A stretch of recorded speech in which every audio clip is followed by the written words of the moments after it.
Over 3 days, 3 people vanished without a trace. First, a police investigator. Next, a digital archivist. Finally, a freelance video editor. These individuals lived in different cities, held different jobs, and had zero personal connection to one another. When authorities searched their homes and workspaces, they found no signs of forced entry or struggle. The only physical evidence left at each scene was a neat pile containing the victims' clothes and their shoes. Digital forensics teams eventually found a single identical thread tying the 3 cases together. In the hours before their disappearances, each person had opened and watched the exact same raw video file on their personal computers. These forensic footprints forced investigators to discard the theory of a coordinated serial kidnapping. The evidence suggested a digital contagion, an anomaly triggered the moment a viewer pressed play. That raw video file belonged to Arov, a prominent internet skeptic who built his career by visiting allegedly haunted locations to prove ghosts didn't exist. This particular footage was recorded during his final investigation inside an abandoned mansion in a remote Indian village. Local elders had completely cordoned off this structure for decades. They claimed it housed an entity that operated on very specific rules. It didn't physically attack or murder trespassers. Instead, it stole human voices, assimilating them for its own use.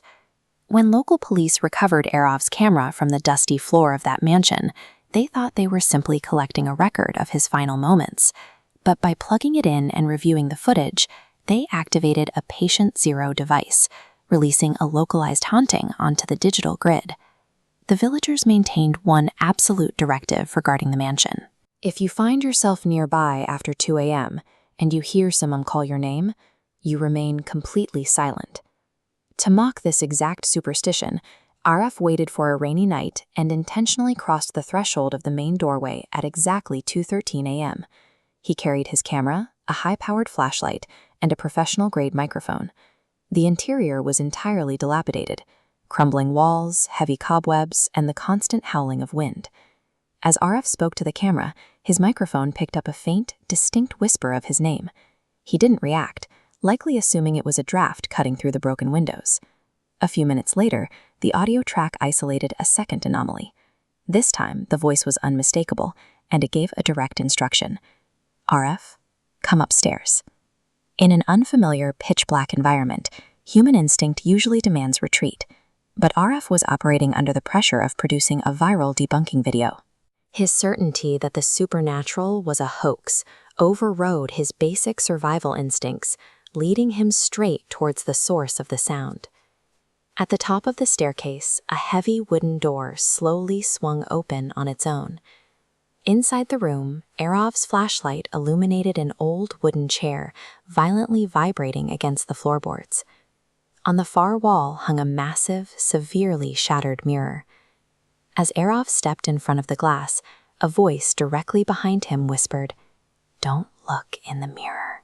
He looked anyway. The camera recorded a physical impossibility. The glass didn't reflect Arov. It showed a woman in a white sari, her face covered in severe burn scars, smiling back at him with an unnatural, stretched expression.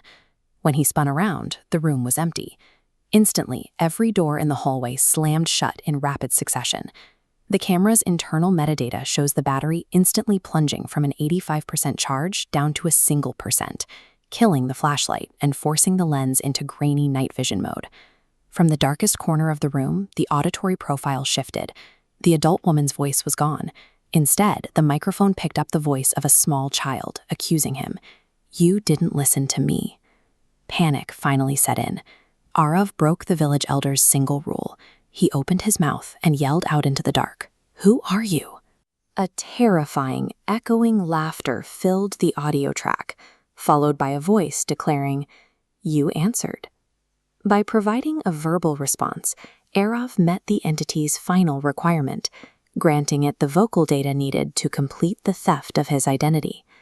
This is how the entity operates. It bypasses physical violence entirely, choosing instead to extract the victim's voice on a metaphysical level. The host is left completely alive, but entirely mute, locked in a state of deep psychological paralysis.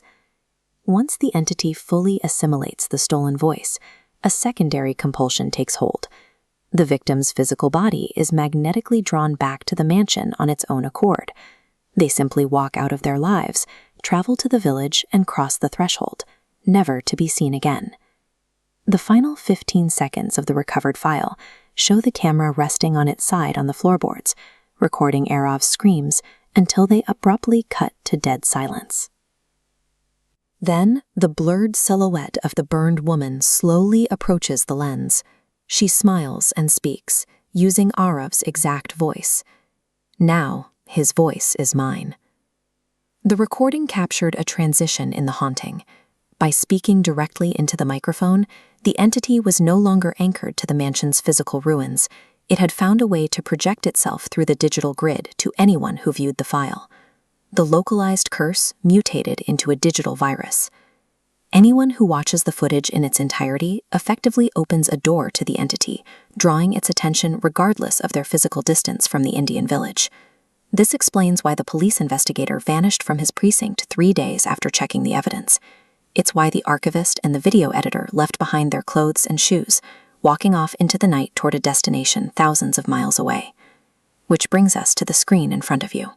You now know the history of the footage, the mechanics of the entity, and the exact timestamp of Arov's mistake. You know that 2:13 a.m. is when the boundary is weakest. So, if you are awake late tonight and you hear a familiar voice whisper your name from the other side of your bedroom door, remain completely silent.